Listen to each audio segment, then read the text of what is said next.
Morning, Jacob. How's it going, Kevin? How's your week been? Doing good. Working on a house in Boise that we bought last week and doing drywall and mud and texture and all kinds of fun, dirty stuff. So. Oh, nice. Is that the one with the kitchen was absolutely Gone. Nothing was there? Yeah. Kitchen's on order. It'll be here in a couple weeks. So we're just getting everything else done before that. And when it comes in, we'll set the cabinets and then order the granite and then put the appliances in, and that should be the last couple pieces. So awesome.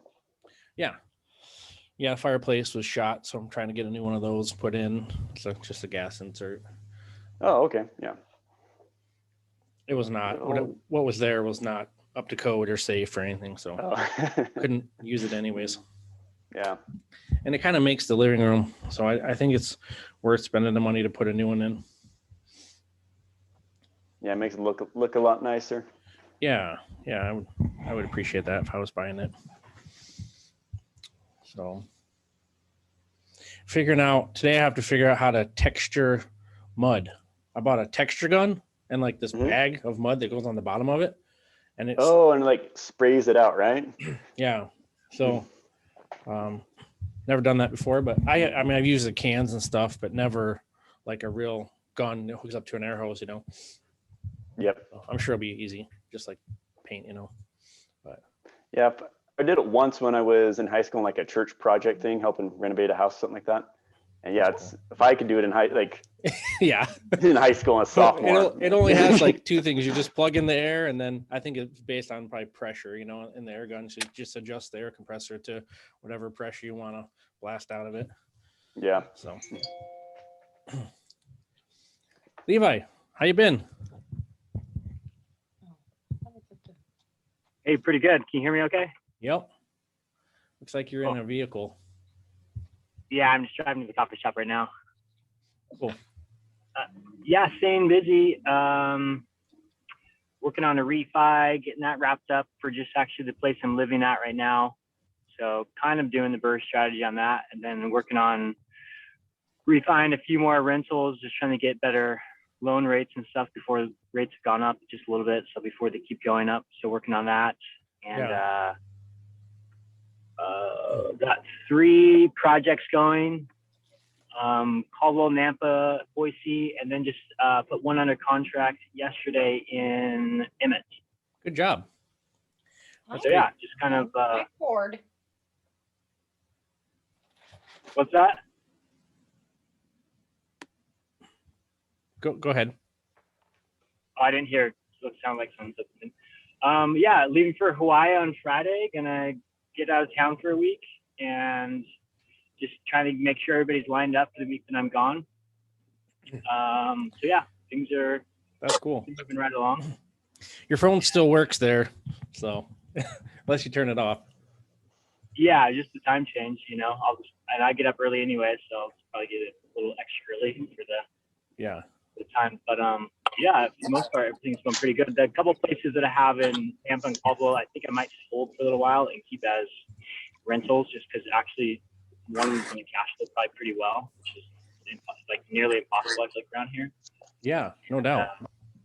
Those are rare. Super rare. Yeah, and I'm very picky about my rentals, like the numbers. So this one actually met my criteria. So, what kind of rates are you getting on those refis? The one I'm doing right now, I feel like is a little higher than everyone else, which is kind of a bummer. But it's like it went up from like 3 to 3.5, like just recently. Oh no.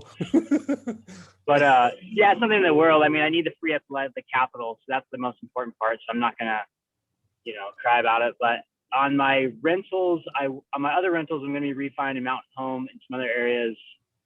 At first, they told me like 2.9, but that was like maybe a month and a half ago. So I'm sure it's still like low 3s. So I mean, that's obviously for rental, that's great. I mean, it's gonna make them. These little ones that I'm doing in Indiana, one's at 4% and one's at 4.25%, but they're like really low purchase amounts. So I think that makes the interest rate. No, they don't like doing those little loans, but they're going to have to deal with it. So You gonna try to bundle and do like package, like kind of a portfolio type loan when you get enough, or you can, but the interest rate is 6% on a bundle. And really? When you bundle, you're bundled, right? So you've got them kind of all bundled together. So I only have a couple more. I like to call them tokens. Fannie Mae only let you have 10 loans. So I have 6, and I'm doing 2, a purchase and a refi and another refi. So I'm getting to where I'll be over 10 here real fast. And then of those is that 10 only all under just your LLC? Like, could you do 10 more under your wife's name or like a different LLC? They're in both of our names. So we just didn't. So they're all in both of our names together. So, but the guy said, the lender said he'll just switch to a different product, and it'll be a small amount of interest higher, but he can still do them. So, yeah, I mean, it's still worth freeing up the money. I mean, if you're going to buy these ones cash that are more, they're like under 50 or however much you're getting them for. And then, it's just, you let it season for 6 months. So did you do the seasoning period already, or is it before that? No, he can do them before. Really? So, yeah, he's the only lender I know that can do that. And that's in Indy? Yeah. But this guy, I put his name in the chat last week. I'll do it again. I think he only works with Elizabeth is the guy, she's the one that told me about him. And he moved to a different brokerage, but he only works with investors, and he moved because he wanted more products. He was at Wells Fargo. So it's like prime lending or something, but I'll put his name in the chat because I think he can do that'd be nationwide. helpful. So I definitely want to be buying. I'll probably be buying out there, Indy and some other states this spring. So that's the plan. Okay, cool. Yeah, so definitely use that. So I've got some good news. I've got a guest speaker that I just pulled out of thin air.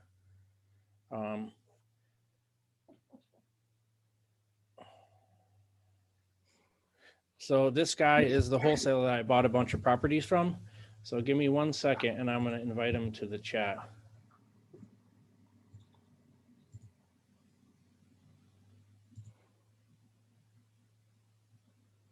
If I can. Okay.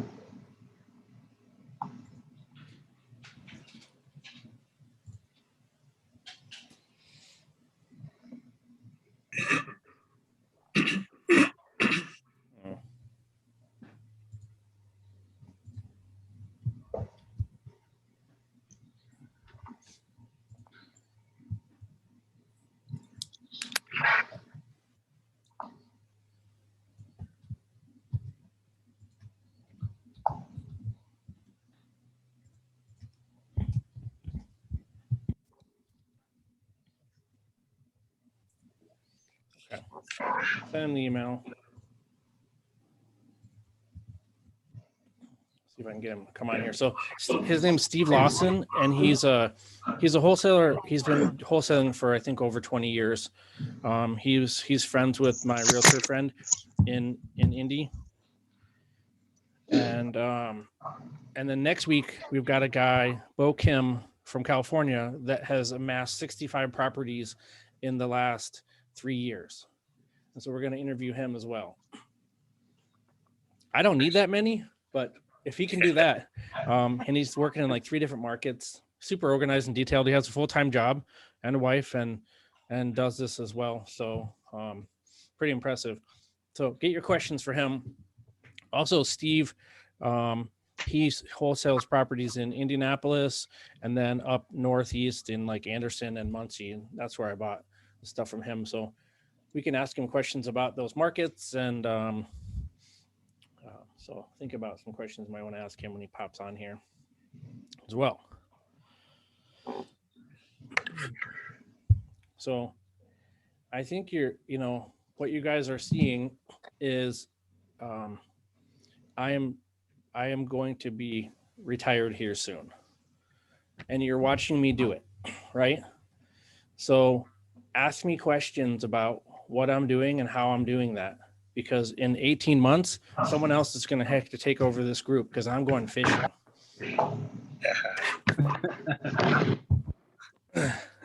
And and I'll send you pictures of fish or me trying to fish. Kevin, don't you know there's no such thing as retirement?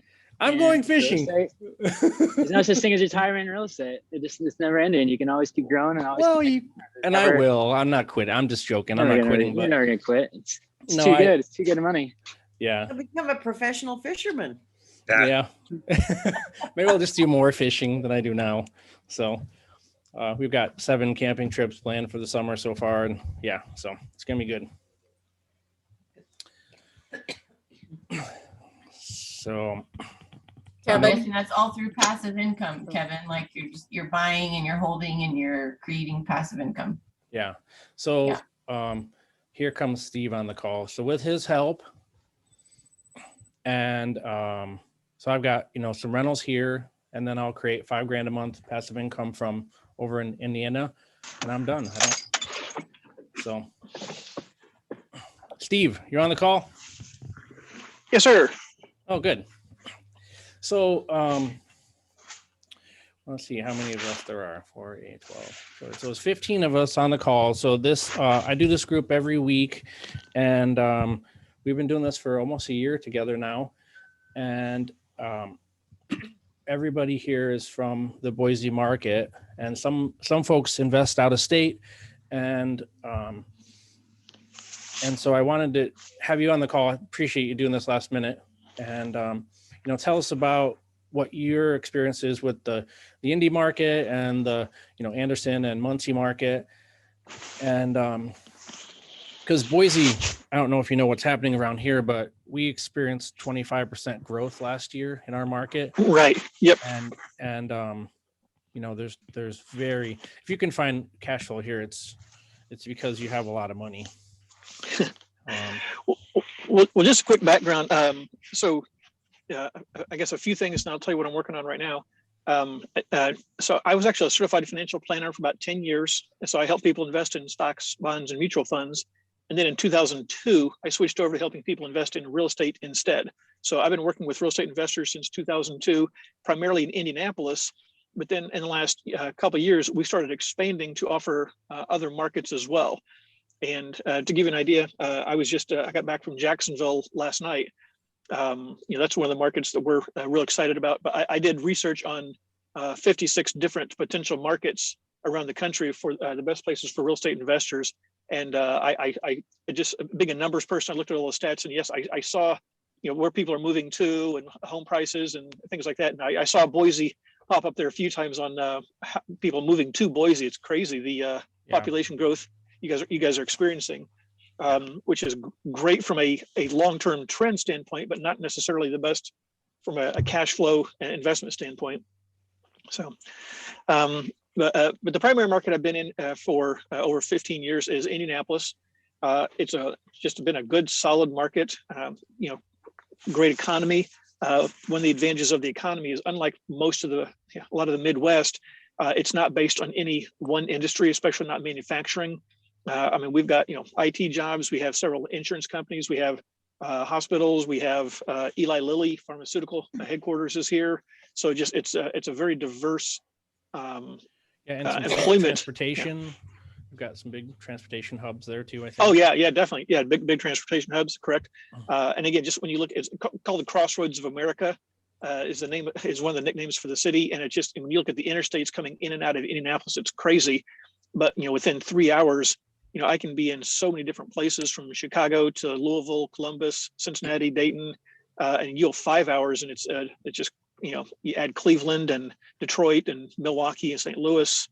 All those places are within a 5-hour drive. So a lot of those, like I said, transportation companies set up here in Indianapolis. What else? I guess what would you like me to go over? So for some people on the call that don't know much about the Indy market, I guess, what are some questions you guys have for him? Like, how can we, so let's just profile maybe, like, let's talk about some of the last ones I bought in Muncie from you, and use it as like a learning case for these people. Like Lazy Creek, that's a great. Well, let me cut you off if you don't mind real quick, because you got Indianapolis. The metropolitan area has a little over about 1.25 million people, and the prices. The good and the bad is it has been rated as one of the best places to invest in real estate for many years in a row, which is great. Low cost of living, good cash flow properties, things like that. The problem is everyone's reading those articles, and we keep getting more and more investors. And even before last summer, they'd really started driving the prices up because, when you look at the houses around here, when a decent house goes up for sale or becomes available, there's more investors bidding on it than there are people wanting to live there sometimes. And so that's driven the prices here in Indianapolis up quite a bit, which is one of the reasons, even a couple of years ago, we started looking into surrounding markets such as Anderson and Muncie. Muncie is about an hour northeast of Indy from downtown to downtown. From the edge of Indianapolis, it's really only about 30-45 minutes up there. But we like Muncie had been struggling for a bit from 2005 to 2012, 15, somewhere in there. And then they made some changes. They started bringing in new jobs. They've been held up pretty well because of the university. Ball State University is there. They've got 22,000 students. So, just a lot of university-related professions that have kept the economy there stable. Plus, there's a large medical facility there that has done quite well also. But they've recently started working with the university. They got an incubator, and they're getting startup companies in technology. And so they're bringing in new jobs. And so that's really helping that economy pick up. And again, it's just far enough outside of town that it's not dependent on Indianapolis. But what's happened is basically the prices there have stayed low for the last 10 years, and they're just now starting to go up. So the prices there are basically about where Indianapolis was 10 years ago, which is just kind of crazy. Because I know that you picked up, properties under 50,000. Yeah. Yeah, and the rents too are similar to Indy, I would say, maybe a little bit lower, but.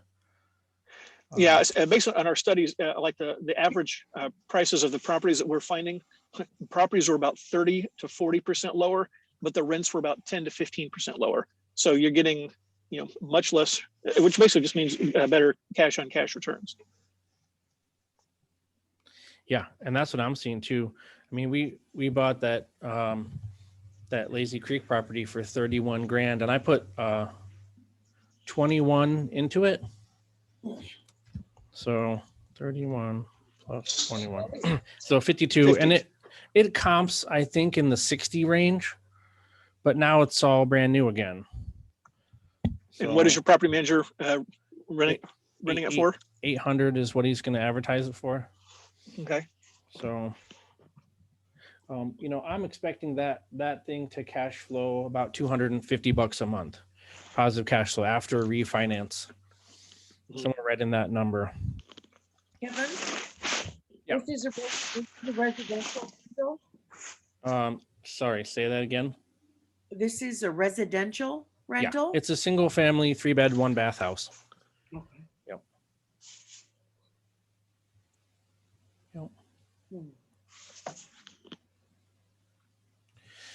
So, does anyone have any questions about that particular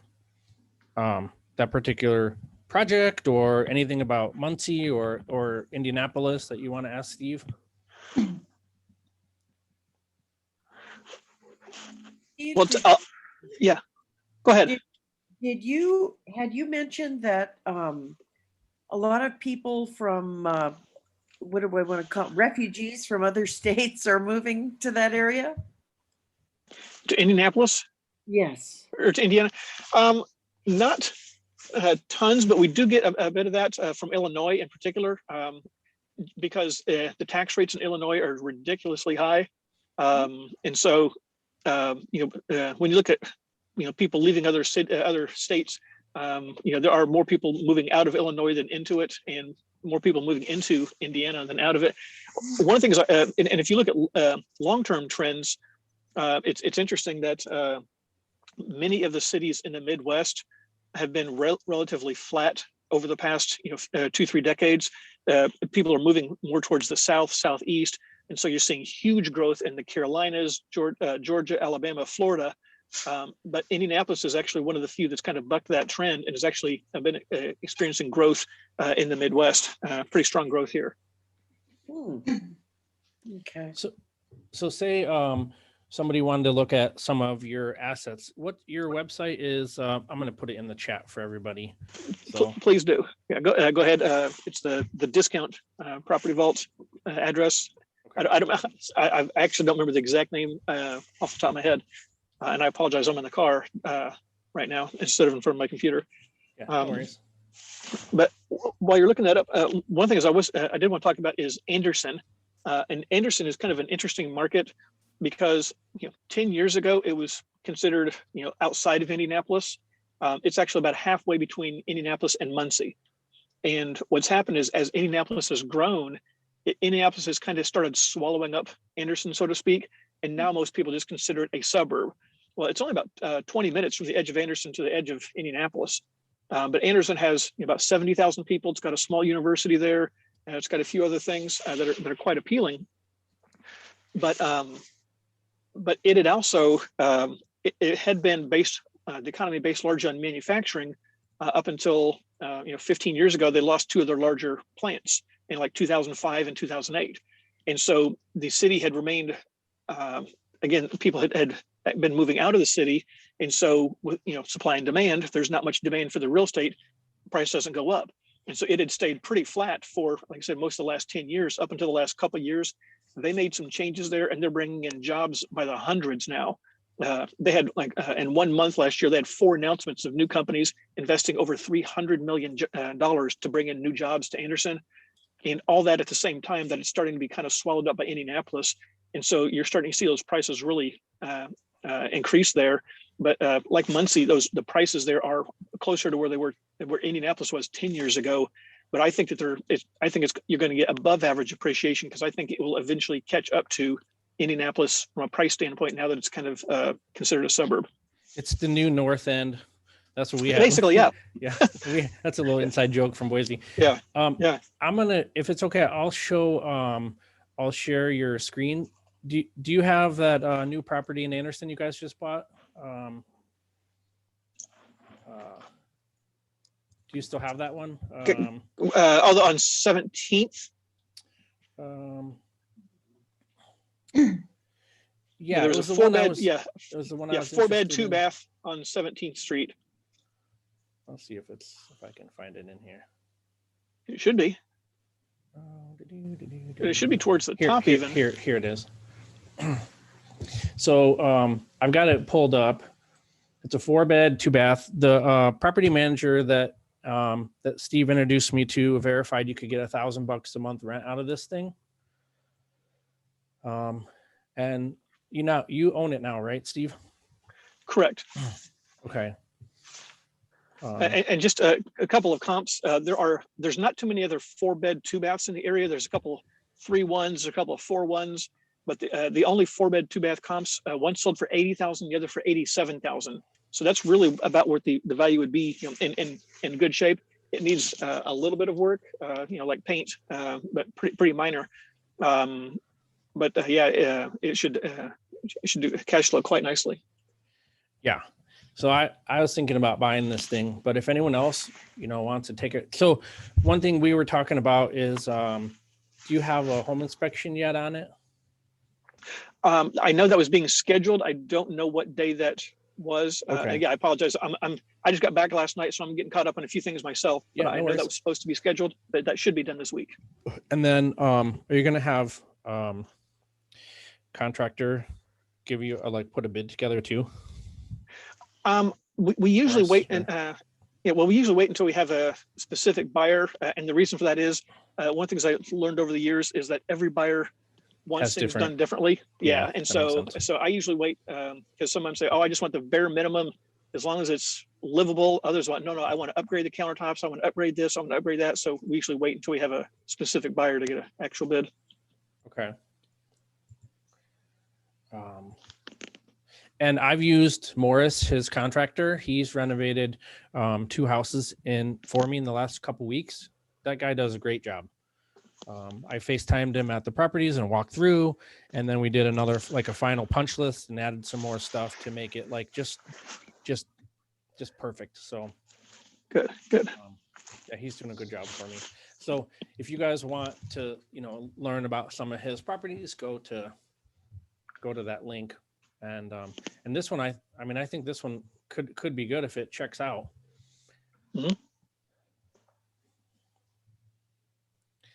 So the trick I've learned is you got to have it, make sure that it's worth at least 60 grand when it's done, so that you can get financing. Because if we're going to give you 45 grand is a minimum loan amount from some of these lenders. Right. So you got to have it worth at least 60 or you won't be able to finance it. Bob will take that one. Okay, Bob, that one's yours. Hey, watch out, Bob. I'm coming in. Coming in hot. Steve, I told you these guys there's Levi, you're flirting with too many girls at the coffee shop. You weren't clicking on the button there. Wow, a bidding war. Wow. Yeah. Well, the good news is we have more in the pipeline, but they're just seems to be getting one good deal after another there. Just a good market. So check that out. I'll I guess we can go. Let me go back and see. Is there anything else in your little list here that you want to highlight? Not off the top of my head. Again, they've been going pretty quick. We do have the triplex on Beechwood. Let me see. And that one's pretty new, so it should be. Okay. I mean, when I say new, it's 3 days. Okay, so I've got that one pulled up. So it's what's the story with this one? Basically, it's just 3 units. They're all occupied, all cash flowing. Total rent right now, it's got it on there. I want to say it's either 17 or 1800. I forget off the top of my head. 1700, yeah. Yeah, and it's just a nice little cash flowing triplex. A lot of people like having a little diversification, that way you're not dependent on just one tenant in one property, but just even with two people, and even if one of them is vacant, you're still got good positive cash flow in this one. That's some great looking floor there. Yeah. What was the purchase price on that? 145. What do you think this thing's worth? It's tricky on some of these because if you converted it back to a single family house, it really would, it probably wouldn't be worth 145. Yeah. But it is because of the cash flow. And so if you compare it to other single, and that's one of the challenges we have in Indianapolis, Muncie, and Anderson is on the comps with the duplexes, triplexes, and 4 units. Is there's just not enough of them to have. It's like, oh, hey, yeah, here's 8 other triplexes, and here's what they sold for. I mean, you're lucky if there's probably not a single other triplex that's sold in the last year, maybe a couple of duplexes, but it just makes it really tough to get comps. So you have to base it on the cash flow. Is this thing, does the city recognize it as a multi-unit dwelling? Do you know? I would have to go back and double check. I will say this, that's one of the things that it's kind of good that most of these markets are a little bit more relaxed. Because there's a couple ways they can do it. When they made the changes, if they filed them with the city, then it would show as a triplex, and all that has to be approved and everything ahead of time. But then what a lot of them do is they don't make the changes, but then after a year it's grandfathered in and the city can't do anything about it anyway. So so one of those two ways, they can't come in and take it away from you, put it that way. Okay, because in Boise here, when properties are illegally made like that, you need to get a burn letter from the fire department that says if the thing burns down, you can rebuild what's there. And a lot of times they won't give it to you. They'll say, well, this is zoned as a single family house and it's a duplex now. And we know that, but like if it burns down, you can only put a single family house back. So that happens here. Say, I got a quick comment here on this one, everybody. This is Bob, the appraiser. We've just bumped, Steve's just bumped us into this question. I'm getting a lot from people, and I've had private conversations with some of you and others and on this call about this. If I understood Steve right there, he said that if you converted that back to a house, it would be worth less. Is that right, Steve? Without running comps, that would be my guess. Yeah. Okay. Let's just assume that. So that's the scenario. We don't see this here. Well, actually, we do see this here now. But this is a really good example of, and just a quick concept, Brandy and we were talking about it. It's called highest and best use. The appraiser's got to go look at that property and has got to decide before they do anything, what's the highest and best use of that property. So they actually kind of almost have to do two little appraisals there in their head. Quick analysis, what's it worth if you sold it as a house, or what would it be worth as income? And in this particular case, this one, its highest and best use is going to be as an income property. So then they have to run it that way. And they have to look for rental comps. And, right. So that's a really, really good example he just showed us of that issue. Hey, Steve, how has it been since COVID with people wanting to go more to single family versus multifamily? Has there been much of a shift because people want to just have their home place now? And how has COVID been out there, and how strict is Indiana? Good questions. We actually have not really seen any shift. We do a lot of duplexes, triplexes, quads, small apartment things, buildings, but we really have not seen any issue as far as people, moving away from those. So it has not had that impact. As far as how COVID is handled here, most of the people, have no problem. They're wearing masks, social distancing, doing what they should be doing. You got a handful of rebels that still don't think it exists or doesn't apply to them. But for the most part, everyone's pretty compliant. And we've had a spike here or there. Nothing recently. It's been before the holidays, before we had anything really concerning levels of cases. But everything right now has been pretty good. How much did Indianapolis shut down at all? Did you guys have a lockdown much, or was it more? We did. Yeah, we had a lockdown. Again, you're looking. Gosh, I have to check the calendar. Like last April and May, basically when most other places did as well. They had a plan for opening it in. I was rather impressed with our governor. He had a really good plan for opening it back up in like 4 phases.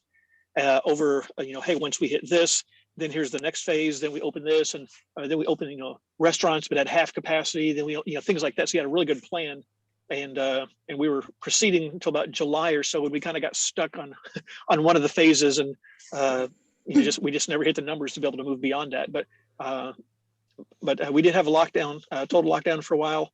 Like I said, about a month and a half, something like that, before they started doing a little bit of reopening. Yeah.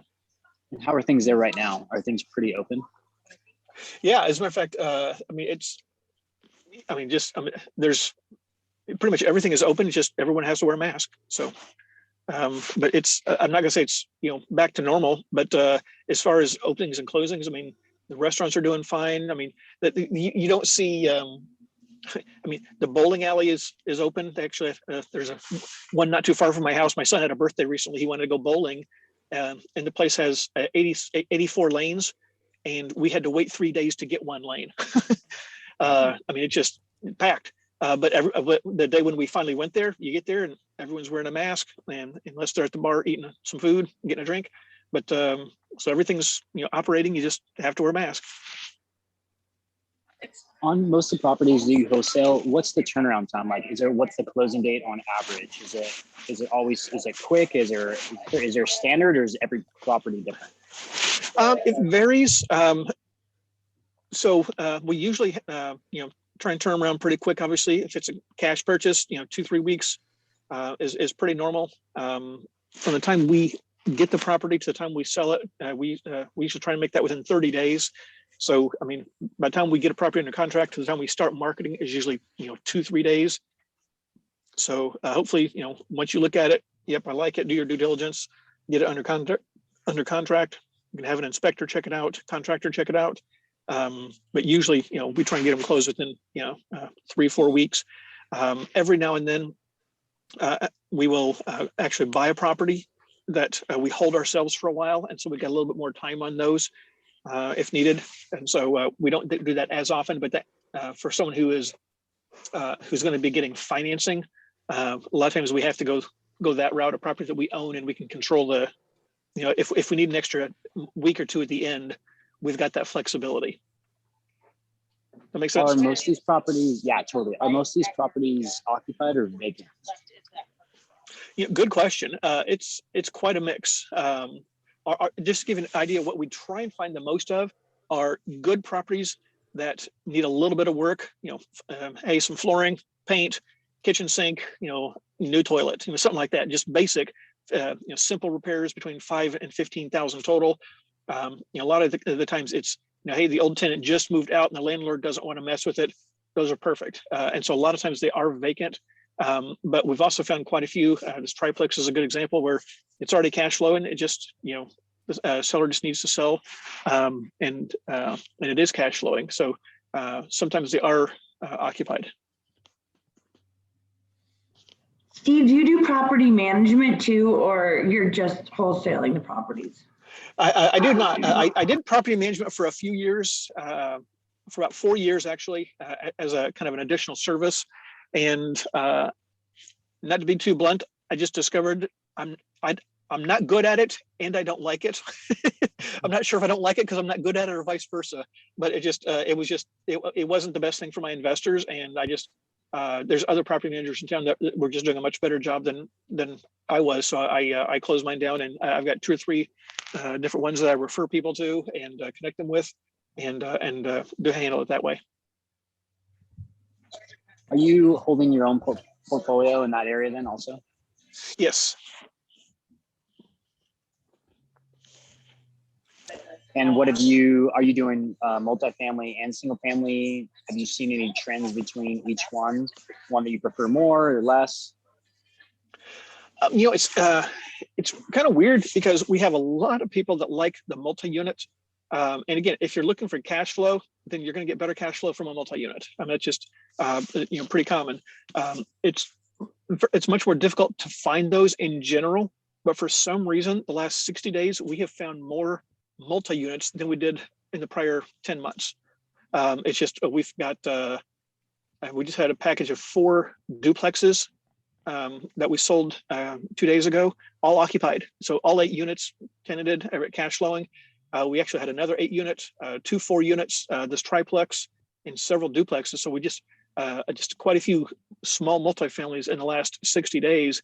But for some reason, the 10 months before that, I don't think we had a single multi-unit. So it it's whatever's available. We just happened to hit several recently.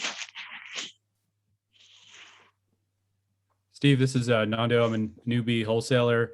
I currently just work in the Boise market. My question for you is, if you're just starting out like myself in wholesaling, is it better to learn, do you think, in the Boise market, or is it better to move? I have a mobile wholesaling business. Would it be better to move out to Indiana where I could really learn how to do this a lot quicker? Just because there's probably more deals. That's a tough one. I know there's a lot of people right now trying to do virtual wholesaling. We've tried that, and I was not happy with the results. And again, it's the reason I just got back from Jacksonville. I wanted to go see, this neighborhood, that neighborhood. When someone says, hey, it's in this neighborhood, I want to be able to visualize, okay, yeah, I remember that neighborhood. I know what it's like. That's the one that has the brick ranches built in the 60s. Okay. And so just me, I like knowing what I'm selling and being comfortable with it. And that requires me to be present with wherever I'm wholesaling. That's my personal preference. I know some people that are just nothing but online, and they just use pictures and Google Maps and every other thing you can think of to try and just do it all virtually or remotely. That's just a different model. I'm a very hands-on guy, so I like going and seeing them myself. As far as it depends on if you are kind of which one you fall into. But you could do it virtually, or you could do it on site. Yeah, I'm thank not you. sure that Yeah, answered your I'm question. definitely more on. No, yeah, I'm more on the ground. I'm driving for dollars right now all over the Treasure Valley looking for wholesale property. Okay. But thank you. Yeah, thank you for that. Okay. You're welcome. I was gonna say, depending on where you want to go, we're like I said, we've expanded into several markets. If you want to go find some properties, in some other markets, just let me know, and I'd be happy to work with you. I will say I don't wholesale, but I buy from wholesalers a lot, and just seeing how slim the inventory has gotten, because I'm usually looking at a few deals there are in the Treasure Valley where I think if you were a wholesaler, there's so much opportunity in other states if you're willing to go. Like if you can be mobile, you have so much opportunity in other markets. True. Yeah, a lot of the guys I know, I used to be part of a mastermind, and those guys would crush. They would do so many deals every month, and I was just blown away. They didn't even flip. They would never flip. They just would wholesale everything and then keep their own portfolio. It was a good position. Yeah, and just so you know, like That's I said, I researched about 56 different markets, and part of the things that I researched wasn't just price trends and population trends and population growth and jobs, but it was also how hard is it to find properties. And there's some stats that I found online to help kind of determine, okay, is this a good market, too hot? A couple examples: Charlotte, North Carolina, and Tampa, Florida are great properties to buy rentals, but as a wholesaler, the competition there is so high, you may not get one, and so it makes it very difficult to wholesale in those two markets. So yeah, if you're going to look at other markets from a wholesaling standpoint, that's something to keep in mind. Steve, do you have, thank you for that as well. Is that published, that 56 top rental markets or top? No, that's something I've got a spreadsheet where I have each city in a different row and each of my different data tracking in a different column. And that's just something I put together. Yeah. Thank you. I will say with a lot of the economy guys I listen to and wholesalers and guys across the country invest, I would say the top markets that I'm always hearing about, which Steve, you already know this, is just Indiana, Tennessee, and Florida. Those seem to be the three spots that everybody's really has gravitated to for a while, just because of the price point, the cash flow. There's just a lot more deals, bigger population. Right. And you talk about population trends is a big one, because again, if you look over the last 50 years, trends are people moving south. Like I said, Tennessee, the Carolinas, Florida, Georgia, Alabama, and Texas are really growing, at least here in the eastern half of the U.S. Whereas you've got some cities, and think about this, have lost half their population. Milwaukee, Pittsburgh, St. Louis, Cleveland, and Milwaukee have each lost half their population in 50 years. And so that's people are moving out of those cities. Thing is, a lot of them still show up as good places to invest. And it depends on what you're investing for. The returns there, the cash returns there, and those markets are really high, but that's because there's low price points, low demand for the properties, so you can get better deals there. The problem is you're going to have next to no appreciation because the markets are just not growing. Hey, Steve, what do you think about, you talked about Anderson and how it's so close to Indy, the Muncie market. How do you see any appreciation over there? Or is it, for me, I'm giving these houses to my kids. I'm never selling them. But do you anticipate any kind of growth in that town? Yeah, there was about 10% appreciation last year. Actually, in 2019, I haven't seen I haven't seen the numbers for 2020 yet. But I know in 2019 they had 10% property appreciation in Muncie. So, and again, just a reminder, what had happened was they'd had two large employers that left, 15 years ago, and frankly, the city just didn't do much to replace them. Until about 2015, they said, "Hey, we got to come up with something. The university is great, but we've got to bring in more jobs back to the city." And they put a plan together and they executed it, and it has been working really well and bringing new jobs. They revitalized the downtown. It's now a very hip, cool place to live. And so those changes have started bringing demand for Muncie back, and now it's growing. And so now there is going to be that appreciation. And just real quick on a note, when you talk to people about, hey, I'm thinking about investing in the Muncie market, if they haven't looked at it in the last year or two, you'll get a lot of people say, oh, that's a terrible market. And they're right. If they look at the data from 2005 to 2015, yeah, it was not a good market. It did not grow like the rest of them. It had some,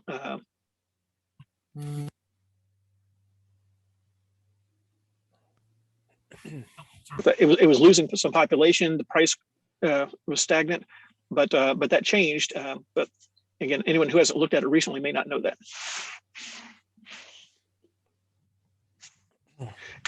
Yeah, and just if it helps, we do have 2 links on our site, one to Muncie, one to Anderson, basically a why to invest in that market. We do that with every market we're in. And so we have a page on our website that'll say, hey, here's why I invest in Muncie. And there's, 2, 3, 4 paragraphs of information that kind of talks about it. So. Cool. Does anybody else have any other questions for Steve? Steve, did you say you are starting to wholesale turnkey in Jacksonville? Did I hear that right? Not necessarily turnkey, but yes, wholesale in Jacksonville, yes. Can you add me to your list there, or can I go to your website and be added to your list? Yeah, if you go to our website and sign up, you'll receive an autoresponder that'll actually even ask you what markets would you like to be added to. So yeah, just make sure you sign up for the Jacksonville list, and you'll be notified anytime we have a property in the Jacksonville market.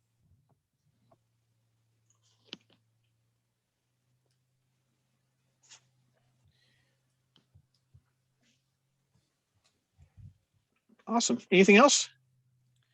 Any other questions for Steve? I appreciate you coming on the call at the last second, Steve. What? No, no problem. It worked out well. I was just walking out of a closing, so getting ready to head back to my home office. All right. Anyway, so I appreciate you thinking of me and everybody. I enjoyed meeting everybody. Thank you, Kevin, for the invitation. Yeah, you're welcome. I guess yeah. Yeah, I appreciate that. You can leave if you want, and appreciate your time and. Right. And thank you so much. Yep. Thanks, Steve. Okay, we'll be in touch. Thank you. Thanks, everybody. Steve. Hey, Steve. So, what do you guys think about that guy? I mean, I like the price point of the properties, anything under even 50. I mean, multifamily, 100 or a little bit under is always nice. It seems like we talked about before, it's a little bit more recession proof. With if you lost 20%, it's not you're at 100 and you're at 80, you're going to still be able to cash flow because unless you're going to sell it, like you wouldn't anyway. These are long-term strategies. Yeah. So for rental wise, I'm definitely looking to increase, if not double my portfolio this year. So that passive income is going to come really handy and for this next year. So Steve kind of knows what I want, and he's offered me a couple properties that never hit his website. So, I think once you get in with a wholesaler and they know you're going to perform, because they don't know who you are. They don't know if you're going to do what you say you're going to do, and if you perform, and he knows what you're looking for, they'll just say, like last week he sent me a property that's got 2 nurses in it that was renovated in 2018, brand new everything, for 70 grand. Zillow thinks it's worth 140. I said, I'll take that one. So he just sent me that direct. And so I didn't have to compete with anybody or anything. And he's letting me. What was the rent on that one? I think it's 750, but it should rent for 900. So we're either going to raise the rents on these tenants, or once they leave, we'll bump it up. So each side will be it's a single family. Oh, single family. Yeah, but yeah, it's worth 140. I'm buying it for 70, and it gets 750 rent. So it's a 1%er. It's not like the 2%er rule, but it has some upside and it's in really good shape. So, I'll add that. I'll take one of those or 4.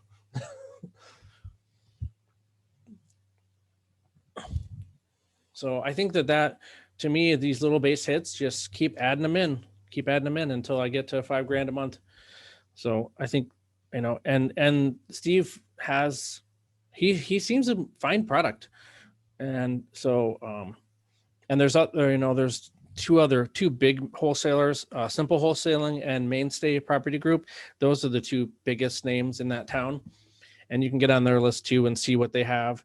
And then there's this Ben buys Indy, but he, in my experience, you're not going to get any favors from that guy, and he's not going to let you do inspections, and you're going to have to just say, I want it, and here's all my money, or you're not going to get it from him. So I like to work with, and he only wholesales. Like Steve will actually buy some of the properties himself. So we know we have clear title, we have time. He'll let you have time. He'll let you do an inspection. If you don't like it, he'll give you your money back.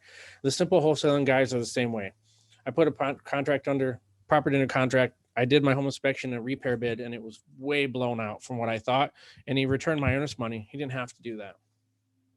So Randy from Simple Wholesaling. So there's, some guys are nicer and better than others to work with, just like anything. Kevin, you mentioned US Home Vault and then Randy from Simply Wholesaling. And then I thought you mentioned another wholesaler as well. Yeah, Randy from Simple Wholesaling. So you can find those guys. Randy's the disposition manager for them. And then Simple Wholesaling and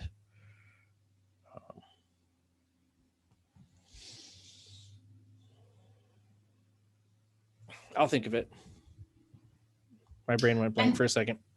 You had somebody else who was also a wholesaler on the call like a few weeks ago. Was that Randy or was that somebody else? Yeah, we did interview Randy on the call. Yeah. Okay. And those guys move a lot of product too. So, and most of these other wholesalers I've only met, Steve's the only one I know that does wholesaling in these little smaller markets. These bigger guys don't go up there. So you can find properties on Zillow for 50 grand in that market too. I just don't know, but the property manager that I'm using up there, he is a realtor as well. So he can at least help out with comps and stuff. So one of the properties I found up there was actually a Zillow for sale by owner for 22 grand. So you've been pretty happy with the property manager so far? Are your places occupied yet, or are they still under construction? Yeah. So 2 of them have tenants. So out of the 6 that I have as long-term rentals, but I haven't bought all of them yet, but 2 of them have tenants. One is student housing, and the property manager there manages like 50 student housing units. And so they release them up in the fall when the students start and do 1-year leases. And that's like half of their businesses managing these student housing things. So you got to make sure you have the right, he has his own separate website for that and everything. And then the other ones are empty, and 2 of them. Is that college back? Are they back in school? Or are they online? The school over there. So there was 4 students in the house I bought, and one of them went home and just paid the rest of the rent for the end of the lease and went home, and then the other 3 stayed. So I don't know if they're virtual or if they're actually going to college, but there's 3 students in the house. So do you think is there any way someone can get out of their lease if they have to go online, whereas they're a student? I mean, there's not really a way for them to get out of their lease, is there? Just because the school is not, they can't show up basically to be able to work. No, and it's $1,300 a month divided by 4 people. So it's not really that much. So it's $325 each. And so the parents probably just paid the rest of the lease and said, come home, So, paid a couple grand and just had them come home. When you find these places and, if they need work, how do you find the people, reliable people to work on them? Handyman, painters? Steve's contractor that does a lot of work for him, his name's Morris. And I looked at his bids, and he's been working with Steve for a really long time. And so I said, great, do this one. So every week he sends me like picture updates. And then last Friday we did a video walkthrough of the 2 projects he's doing, like a FaceTime thing. And we walked around each room, and I said, okay, how about replace this light and make sure there's smoke detectors, and that toilet looks a little crappy, put a new one in, and take off this screen door. And so we just made a punch list of the last final items for the house. And He sends me a QuickBooks invoice. I pay it immediately. Hmm. And away we go. That's the number one trick. When you're working with contractors, pay them immediately. As long as you verified that they've done what they're supposed to do and you're going to pay them immediately, like within 5 minutes. If you do that, they will work for you again. Okay. So it's the simplest trick in the book. It works every time. They know you're going to pay them, and then they keep working on your jobs. So this guy's going to go from these 2 projects on to the student housing one. There's a little bit of work to do in the basement there, and then they're going to work on the next one as soon as we get access to it. So I'm just trying to keep them busy and keep them moving. Kevin, who's the property manager you used? His name's Dane Wilson. He's up in Muncie, so he doesn't go into Indy, and the property managers in Indy don't really go up into Muncie. So do you want me to put his name in the chat? Please. Thank you.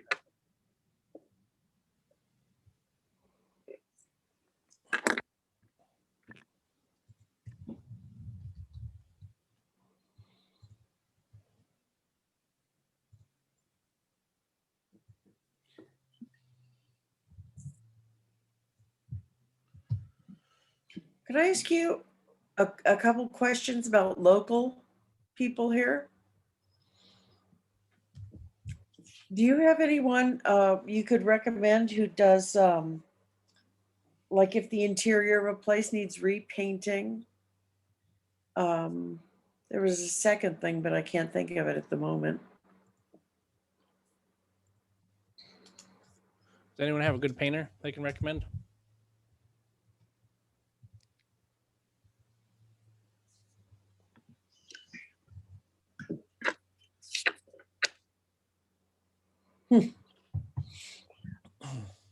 And guess not.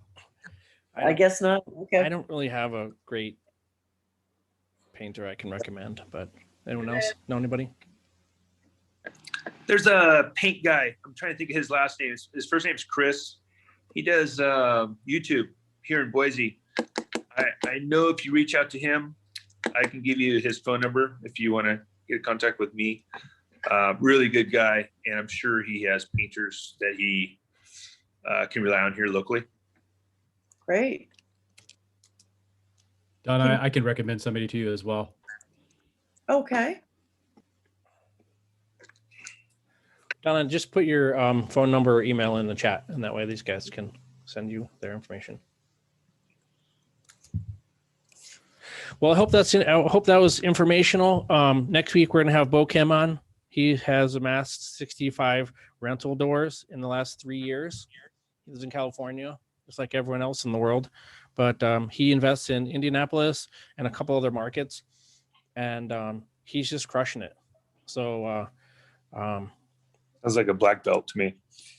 Yeah, dude, that guy's pretty wicked smart. So I'm excited to get your questions ready for him, because he's pretty smart, and he still keeps a full-time job, and he just keeps investing all the money back into these rentals and keeps buying more. And he owns a couple of multifamilies and some single families. Right now he's doing like $80,000 renovations in Indy on like big old houses. So he's got a lot of experience, and he's doing it all remote. So, we should ask him some really great questions. What's his name, Kevin? Bo Kim. He's very active in the Facebook groups. They have an Indianapolis out-of-state investor group, and him and a couple other guys, they run it and host it. They really try to help give back to other, younger, newer investors. So I liked his, I like where his heart's at. So look forward to it. Nice. Cool. Well, I'm gonna go do some drywall. So have a good day, guys. Thanks. Yeah, thanks, Kevin, for putting it together. Okay, thanks a lot, Kevin. All right. Have a good day. Kevin, that was really great. Thanks so much. All right. Thanks, Bob.